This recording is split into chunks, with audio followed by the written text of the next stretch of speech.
చేపలైనా రొయ్యలైనా ఏ మత్స్య సంపదైనా సరే కొవ్వులేని మాంసాహారంగా మాత్రమే మాంసాహారులకు తెలుసు. మత్స్య సంపద మన ఆర్థిక వ్యవస్థలోనూ ఎగుమతుల్లోనూ కీలక భూమిక వహిస్తుందన్న సంగతి తెలిసిందే. కానీ చేపలు రొయ్యలు అనేవి కేవలం తినడానికి మాత్రమే పనికొచ్చేవి కావని, వాటి వ్యర్థాలతో సిరుల పంట పండించవచ్చన్న విషయంపై ఇప్పుడిప్పుడే అవగాహన పెరుగుతోంది. మత్స్య సంపద ఉప ఉత్పత్తులే ఇప్పుడు అభివృద్ధి చెందిన దేశాల్లో లాభసాటి వ్యాపారం. ఇప్పటికే ఈ రంగంలో దూసుకుపోతున్న దేశాల సరసన చేరేందుకు భారత్ కూడా ఈ వ్యాపారంపై దృష్టి పెడుతోంది.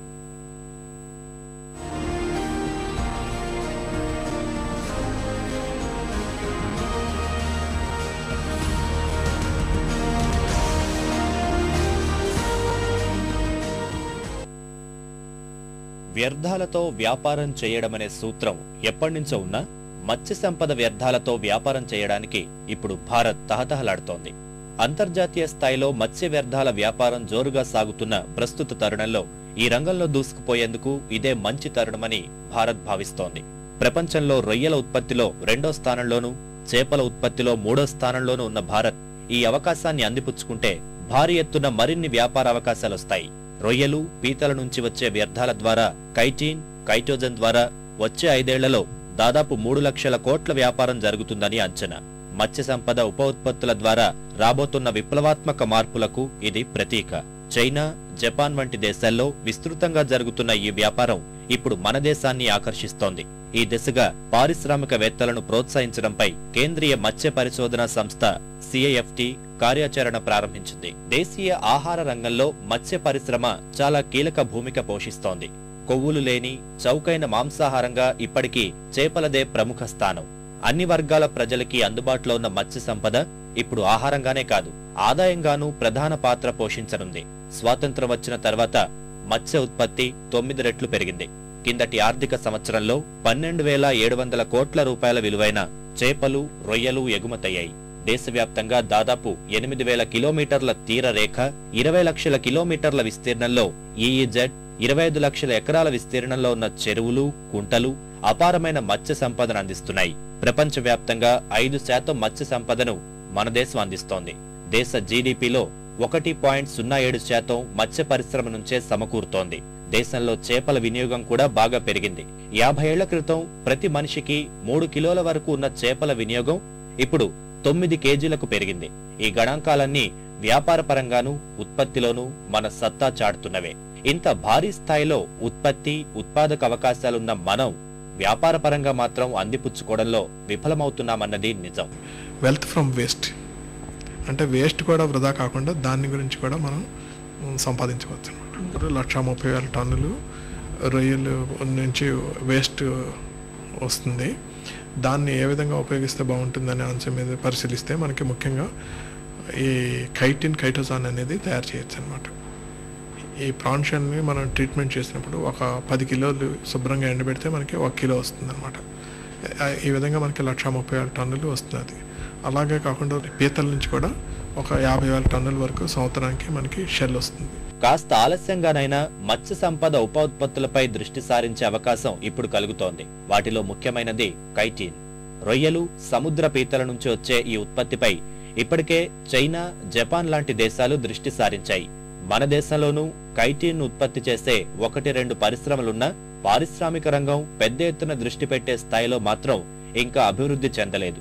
విదేశాల్లో విప్లవాత్మక మార్పులు సృష్టిస్తున్న కైటిన్ ఇప్పుడు దేశీయ మత్స్య పారిశ్రామిక రంగంలో బంగారు గుడ్డులా కనిపిస్తోంది. దీన్ని విస్తృతం చేసేందుకు విశాఖలోని కేంద్రీయ మత్స్య పరిశోధనా సంస్థ ప్రాంతీయ కార్యాలయం ఆసక్తిగల పారిశ్రామికవేత్తలతో ఇటీవల సదస్సును నిర్వహించింది. ఈ కైటిన్, కైటోజాన్ అనేది ఏంటంటే బయోపాలిమర్. అంటే మీకు దీనివల్ల మనకి వాతావరణ కాలుష్యం జరగదు. రెండోది, దీనివల్ల సైడ్ ఎఫెక్ట్స్ ఏముండవు. ఇది సుమారు 12% వరకు మన ఆసియా దేశాల్లో 12% వరకు సంవత్సరం అభివృద్ధి చెందుతున్నది. సో దీనివల్ల చాలా మార్కెట్ ఎక్కువగా జరిగే అవకాశం ఉందన్నమాట. వీటి వల్ల ఉపయోగం ఉండి 2015కి వచ్చేటప్పటికి ఈ కైటిన్ నుంచి సుమారు 3 లక్షల కోట్ల పైన బిజినెస్ జరిగే అవకాశం ఉంది. కైటోజాన్ ద్వారా కేవలం 118,000 కోట్ల రూపాయలు ప్రపంచం మొత్తం మీద ఈ బిజినెస్ జరిగే అవకాశం ఉంది. దీనిలో ముఖ్యంగా జపాన్ వారు ఫస్ట్లో ఉన్నారు, దాని తర్వాత అమెరికా ఉన్నారు. వీళ్ళు ఫార్మస్యూటికల్ ఇండస్ట్రీకి వాటికి ఎక్కువగా ఉపయోగిస్తున్నారు అన్నమాట ఈ కైటిన్ కైటోసాన్ అనేది. కైటోసాన్ని ఇంకా ప్యూరిఫై చేసినప్పుడు గ్లూకోజమైన్ హైడ్రోక్లోరైడ్ అనేది వస్తుంది. ఇప్పుడు ముఖ్యంగా ఎక్కువ వయసు ఉన్న వాళ్ళకి మోకాళ్ళ నొప్పులు వస్తుంటాయి. సో ఆ మోకాళ్ళ నొప్పులు నివారించడానికి గ్లూకోజమైన్ అనేది బాగా పనికొస్తుంది. సో ఇటు క్యాప్సిల్స్ కూడా చేయొచ్చు అన్నమాట. కైటిన్ అనేది రొయ్యలు, సముద్ర పీతలతో ఉండే సెల్యులోజ్. రొయ్యలు, పీతల వ్యర్థాల ద్వారా దీన్ని తయారు చేస్తారు. వీటిని పొట్టుతో పాటు ఎముకల నుంచి తయారు చేస్తారు. 20 ఏళ్ల క్రితమే ఈ ప్రక్రియ అభివృద్ధి చెందిన వ్యాపార వస్తువుగా మాత్రం ఈ మధ్యనే గుర్తిస్తున్నారు. ప్రపంచంలోనే ద్వితీయ స్థానంలో ఉన్న మన రొయ్యల పరిశ్రమ వల్ల లక్షలాది టన్నుల వ్యర్థాలు పోగవుతున్నాయి. రొయ్యల్లో తల, దాని చర్మంపై ఉండే పొట్టు, అలాగే చేపలు, పీతల్లో ఉండే వ్యర్థాల బరువు దాదాపు 60% ఉంటోంది. ఇదంతా వృధాగానే పోతోంది. మన దేశంలో ఏటా 130,000 టన్నుల రొయ్య పొట్టు, 30,500 టన్నుల సముద్ర పీతల పొట్టు వృధాగా పోతున్నట్లు అంచనా. ఈ స్థాయిలో వ్యర్థాలు పోగుపడుతుండడం పర్యావరణ పరంగానూ హాని కలుగుతుంది. ఈ వ్యర్థాలను వినియోగంలోకి తీసుకురాగలిగితే ఇటు పర్యావరణ పరంగానూ అటు ఆదాయ పరంగానూ ఉపయోగంగా ఉంటుందన్నది వాస్తవం. ఆ ఆలోచనల నుంచి పుట్టుకొచ్చినవే కైటిన్, కైటోజన్ అనే ఉప ఉత్పత్తులు. ఈ ఉత్పత్తులకు భారత్లో మంచి డిమాండ్, అందుకు తగ్గ వనరులు ఉన్నాయన్నది అంచనా. ప్రపంచవ్యాప్తంగా వచ్చే 4 ఏళ్లలో కైటిన్ వ్యాపారం 3,11,000 కోట్లకు చేరనుందని గ్లోబల్ ఇండస్ట్రియల్ అనాలిసిస్ అనే సంస్థ లెక్కగట్టింది. కైటోజన్ మార్కెట్ 1,18,000 కోట్లకు చేరుతుందని కూడా ఆ సంస్థ అంటోంది. సో రొయ్యని ఎగుమతి చేసేటప్పుడు మనం ఓన్లీ ప్రోడక్ట్స్ మనం ఎగుమతి చేస్తున్నాం. అయితే రొయ్య గుళ్ళు అనేది వేస్ట్. ఈ వేస్ట్ అనేది ఏంటంటే మనం బయట వదిలేసామంటే పర్యావరణానికి కూడా దానికి చాలా హాని కలిగిస్తుంది. కాకపోతే దీని నుంచి మనకి చాలా విలువైన బై ప్రొడక్ట్స్ చేసుకోవడానికి అవకాశం ఉంది. కైటిన్, కైటోజాన్, గ్లూకోజమైన్ అనేవి మనం దీని నుండి తయారు చేసుకోవచ్చు. సేఫ్టీ దగ్గర దాని తాలూకు బిజినెస్ ప్రపోజల్స్ కూడా ఉన్నాయి అన్నమాట. సో ఈ కైటోజాన్కి ఏంటంటే చాలా ఇండస్ట్రియల్ అప్లికేషన్స్ మనం చేసుకోవచ్చు. అది వాటర్ ట్రీట్మెంట్ యూనిట్స్లోను, కాస్మెటిక్స్లో, అగ్రికల్చర్లో, దాని తర్వాత మనకి పేపర్ ఇండస్ట్రీలో, టెక్స్టైల్ ఇండస్ట్రీలో, అన్నింటిలోనూ దాని కైటోసాన్ ఉపయోగం చాలా ఎక్కువగా ఉంది. సో అయితే మెయిన్గా చైనా దీనికి చాలా ఇంపార్టెంట్ మార్కెట్ కింద ఉందన్నమాట. అంటే ప్రొడక్షన్ చైనాలో ఉంది, కన్జంప్షన్ మాత్రం ఎక్కువగా జపాన్, యూఎస్ఏ కన్జ్యూమ్ చేస్తున్నాయి. సో అగ్రికల్చర్లో కూడా దానికి చాలా ఉపయోగాలు ఉన్నాయని తెలుస్తుంది అనమాట. Anti bacterial, anti fungal, antiviral properties ఉన్నాయి. అదే విధంగా ఇదేంటంటే ఇంతకుముందు కూడా చెప్పాము, it is a pesticide, not a pesticide but a pesticide. It is a fertiliser but not a fertiliser. రెండు పెస్టిసైడ్, ఫర్టిలైజర్ కూడా రెండు ఇది ఇస్తుంది అనమాట. సో ఇవి ఆల్రెడీ మనకి విదేశీ మార్కెట్లు ఉన్నాయి. మన మార్కెట్లో కూడా వస్తే మన వ్యవసాయం మీద ఆధారపడుతున్నాం కాబట్టి ఇది బయోడిగ్రేడబుల్ ప్రోడక్ట్ కాబట్టి మన పర్యావరణానికి ఎటువంటి హాని కలిగించకుండా ఈ కాంపౌండ్ మనకు బాగా ఉపయోగపడుతుంది. అసలు ఇంతకీ ఈ స్థాయిలో అంతర్జాతీయ మార్కెట్ చేస్తున్న మత్స్య ఉప ఉత్పత్తుల్లో ఉన్నదేంటన్న సందేహం కలక్క మానదు. కైటిన్, దాని ఉప ఉత్పత్తుల్ని దాదాపు 200 రకాల పనులకు ఉపయోగపడుతుంది. మోకాళ్ల నొప్పులకు ఉపశమనం కలిగించడం నుంచి బరువు తగ్గించడం వరకు అనేక రకాలుగా వినియోగిస్తారు. రొయ్యలు, పీతల పైపొర నుంచి అమ్మీకరణ ద్వారా మొదట కైటిన్ తయారు చేస్తారు. ఆ తర్వాత వివిధ దశల్లో దీనికి ఉప ఉత్పత్తులైన కైటోజాన్, గ్లూకోజమైన్ అనేవి వస్తాయి. కైటోజాన్ అనే ఒక్క ఉత్పత్తి దివ్య ఔషధంగా పనిచేస్తుంది. నీటి శుద్ధి ప్రక్రియలోనూ ఆహార పరిశ్రమల్లోనూ ఇది ఉపయోగపడుతోంది. ఇందులో జిలాటిన్, సిలికా జెల్ అనే పదార్థాలుండడం వల్ల మద్యం తయారీలో వినియోగిస్తారు. ఆహార పదార్థాల ప్యాకింగ్ ప్రక్రియకు దీన్ని ఉపయోగిస్తారు. సన్ స్క్రీన్ లోషన్లు, మాయిశ్చరైజర్లు వంటి వాటిలో విరివిగా వాడతారు. కైటోజన్ కున్న ప్రత్యేక గుణాల వల్ల బయో, ఫార్మా రంగాల్లో దీని ఉపయోగం ఎక్కువగా ఉంటోంది. గాయాలు మాన్పడంలోనూ తోడ్పడుతుంది. చెమటను పీల్చే ప్రత్యేకమైన దుస్తులకు ఇవే ఆధారం. పేపర్ పరిశ్రమలోనూ, కలర్ ఫోటోగ్రఫీలోనూ దీనిని వినియోగిస్తారు. దీని ద్వారా మంచి ఇన్కమ్ వస్తుంది. చాలా పెద్ద ఇండస్ట్రీస్ పెట్టుకోవచ్చు.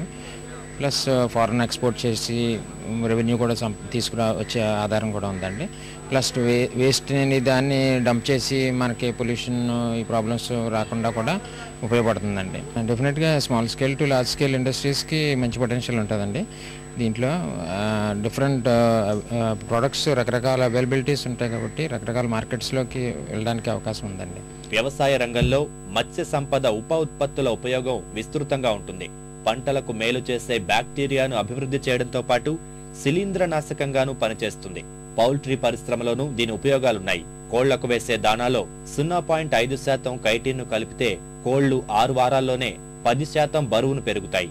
వీటి ద్వారా ఉత్పత్తి అయ్యే మాంసంలో కొవ్వు శాతం తక్కువగా ఉందని కూడా నిర్ధారణ అయింది. కేటిన్, కైటోజాన్లకు మరో రూపమైన గ్లూకోజమైన్ ద్వారా ఆస్టియోరైటిస్, అల్సర్ సంబంధ వ్యాధులకు మందుగా వాడుతున్నారు. ఇక్కడ స్విఫ్ట్ ట్రైనింగ్ కి వచ్చి ఇది ప్రొడక్ట్స్ చూసి ఇక్కడ ప్రొఫెసర్ సైంటిస్టులు అందరూ చెప్పడం వల్ల నేర్చుకుంది ఏంటంటే మనం వేస్ట్ చేయకూడదు, దీని నుంచి కూడా మనం చాలా గవర్నమెంట్కి చాలా తీసుకురావచ్చు, మిలియన్స్ డాలర్స్ పే చేస్తారు అవుట్ ఆఫ్ కంట్రీస్. సో ఈ రకంగా మనకి యూసేజ్ ఉందని ఇక్కడికి వచ్చాక స్విఫ్ట్ వచ్చే వరకు మాకు అంత ఐడియా లేదు. సో మేము కూడా టెక్నాలజిస్టులు అందరూ కలిసి సీ ఫుడ్ ఇండస్ట్రీలో will get training from Swift and we have to develop it furtherly. ఈ రంగంలో రాబోయే విస్తృతమైన మార్పులు మన రాష్ట్రం పైన ప్రభావం చూపనున్నాయి. దేశీయ మత్స్య ఉత్పత్తిలో మన రాష్ట్రం ప్రత్యేక వాటా కలిగి ఉంది. రొయ్యల ఉత్పత్తిలో మన రాష్ట్రం దేశంలోనే తొలి స్థానంలో ఉంది. మొత్తం 10 లక్షల టన్నుల చేపలు, రొయ్యలు ఇక్కడి నుంచే ఉత్పత్తి అవుతున్నాయి. దేశంలోని మత్స్య ఉత్పత్తుల్లో రాష్ట్ర వాటా 40% వరకు ఉంది. ఇప్పటి వరకు కైటోజన్, కైటిన్ వంటి ఉప ఉత్పత్తుల పరిశ్రమలన్నీ కొచ్చిన్ ప్రాంతంలోనే కేంద్రీకృతమై ఉన్నాయి. మన రాష్ట్రంలో 1, 2 ఉన్న వాటి ఉత్పత్తి నామమాత్రమే. కేరళ తప్ప ఎక్కడా ఈ ఉత్పత్తులపై అవగాహనే లేదు. గుజరాత్, తమిళనాడుతో పాటు మన రాష్ట్రంలో పెద్ద ఎత్తున ఈ పరిశ్రమల్ని ప్రోత్సహించడం ద్వారా విదేశీ మారక ద్రవ్యాన్ని ఆర్జించాలని కేంద్రం భావిస్తోంది. మన రాష్ట్రంలో విశాఖ, నెల్లూరు జిల్లాల్లో పారిశ్రామికంగా కైటిన్ ఉత్పత్తి అవకాశం ఉంటుంది. కుటీర పరిశ్రమల స్థాయి నుంచి భారీగా ఉత్పత్తి చేసే వరకు వీటిని ఏర్పాటు చేసుకోవచ్చు. ఇందుకోసం Indian council of agricultural research ICAR ఔత్సాహిక పారిశ్రామికవేత్తలను ప్రోత్సహిస్తోంది. CIFT కూడా చిన్న పారిశ్రామికవేత్తల్లో అవగాహన కల్పించేందుకే సదస్సులు పెడుతోంది. ప్రారంభ దశలో ఉన్న వారికి ప్రభుత్వం ఆర్థిక, సాంకేతిక సహాయాల్ని కూడా అందించనుంది.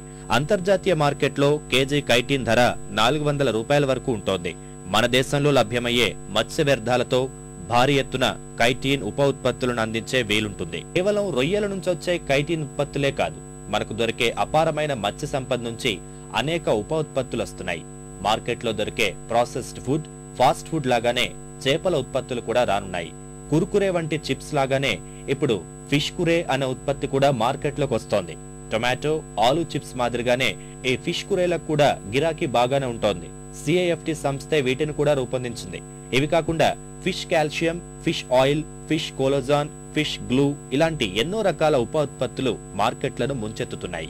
ఫిష్ వేస్ట్ ఏదైనా బోన్, స్కిన్, తర్వాత ఏమో హెడ్ వేస్ట్ అదంతా తీసుకొని సింపుల్ బాయిల్ చేసి డ్రై చేసి దెన్ పౌడర్ చేస్తే మీకు ప్రోటీన్ మోర్ దెన్ 50% ప్రోటీన్ వస్తే అది ఇమ్మీడియట్గా అక్వాకల్చర్ ఫీడ్గా యూజ్ చేయొచ్చు. అంటే ఏదైనా వేస్ట్ విజరా గట్ కంటెంట్ అంతా కడుపు తీసేస్తాం కదా, అదంతా మీరు ఆసిడ్ వేసి 3.5 ఫార్మిక్ ఆసిడ్ అంటూ ఉంటుంది, అది వేసి మీరు ఫర్మెంటేషన్ కొంచెం రోజు పెడితే ఇదంతా లిక్విడ్ అయిపోతుంది.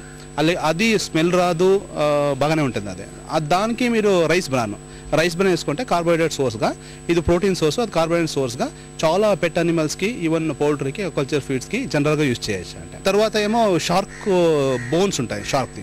షార్క్ అన్ని షార్క్స్ నాట్ ఇది బెన్నర్ అన్నమాట. Few sharks are allowed to catch. దాంట్లో మీరు కాంట్రాక్టిన్ సల్ఫేట్ అని 1 కెమికల్ ఎక్స్ట్రాక్ట్ చేయొచ్చు. అదేమో ఆర్థరైటిస్ ట్రీట్మెంట్కి యూజ్ చేయొచ్చు అంతే.